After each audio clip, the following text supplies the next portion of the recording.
محشي بالقشطة ولا سادة؟ كيف بتحبوا بلح الشام يكون؟ تعالوا نعمله مع بعض.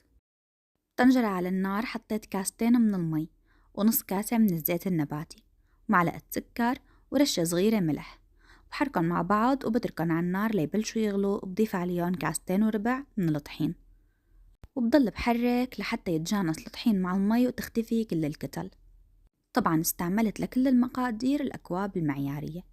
نقلت العجينة على جرن العجانة، طبعا ممكن تعجنوها بإيدكن. تركتها لحتى تدفى، ضفتلها فانيليا وضفتلها 4 بيضات، بضيف كل بيضة لحالها وبعجن لحتى تختفي البيضة وبضيف البيضة اللي بعدها، هيك لحتى يخلصوا عندي كل كمية البيض.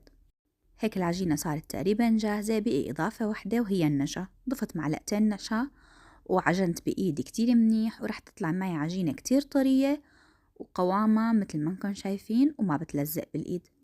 المقلاية اللي رح أقلي فيها على البارد رح حط الزيت، ورح استعمل القمع لتشكيل بلح الشام، وبالمقص بحدد الطول اللي بدي إياه وبقصن. بعدين برفع المقلاية على النار على نار هادية وما منحرك لحتى يبلشوا يطفوا فوق الزيت، ساعتها منحرك لحتى نحصل على اللون الذهبي. شوفوا ما شاء الله اللون بشهي. بحطهم بالقطر البارد والتقيل وبقلب، وهي الطريقة مشان تخلصوا الكمية بسرعة. انتبهوا انه الزيت يكون بارد والحرارة تكون على الهادي لحتى يستووا معنا. أخذت جزء من الكمية اللي عملتها وحشيته بالقشطة. هاي قشطة مطبوخة بعملها للحلويات العربية، رح نزل لكم طريقتها بفيديو لحالها. المهم هلأ لا تنسوا اللايك للفيديو.